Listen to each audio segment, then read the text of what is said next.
What are the best strategies to ensure that young offenders do not become adult offenders?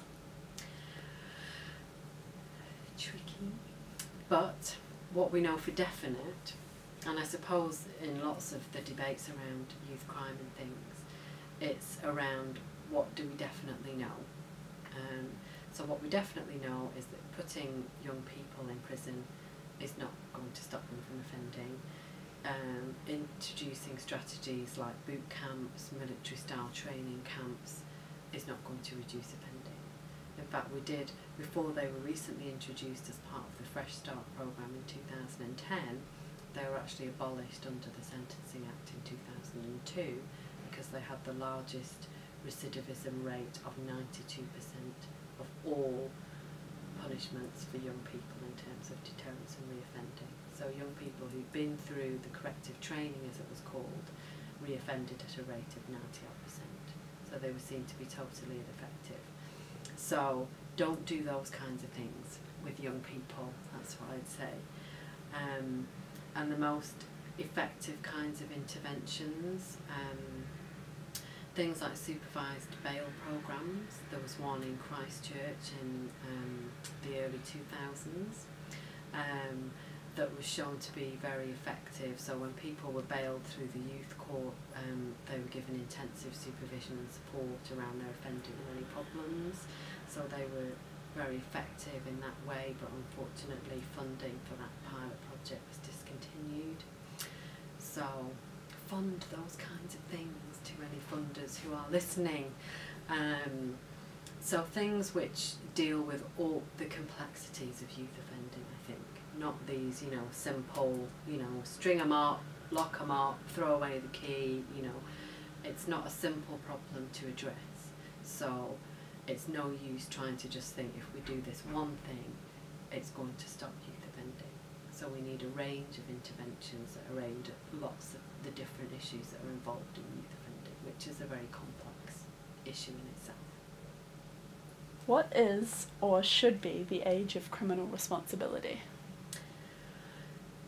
Another very tricky question. So the age of criminal responsibility in New Zealand is 10, which is quite low. The only other jurisdictions in the Western nation world, I suppose, that has ones as low as New Zealand are the UK, which is 10, and Scotland, which is 8. Places like Sweden, I think I'm right in saying, are 18, and then there's a variety in between. Personally, I'd be tempted to go for as high as is reasonably possible, she said, in a very non-committal way, because the age you set criminal responsibility at depends, then has an effect on how you treat those young people going through the justice system. So what kinds of punishments you enact on that young person and how they're judged and treated for their behaviour. So while you could argue, okay, young people need to be accountable for their behaviour, but they don't need to be, which is true, but they don't have to be punished overly harshly for that behaviour. So I'd be tempted to go for a higher age, 16, something like that, to make sure that the justice system didn't see fit to treat them too harshly. So just to make sure that there was no flow-on effect from that. Is youth crime the big issue the media make it out to be?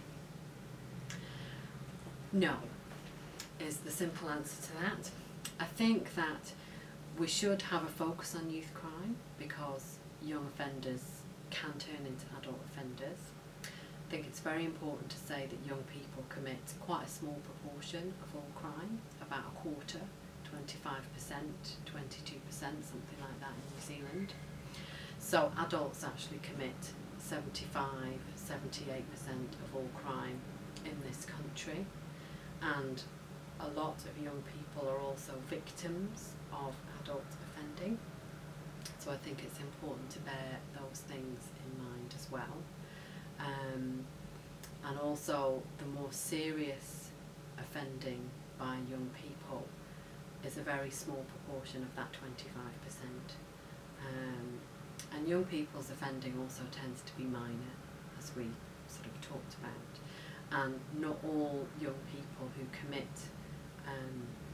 crime or one offence then go on to become persistent offenders and commit several or many offences over a lifetime. So I don't think it's the big issue that the media make it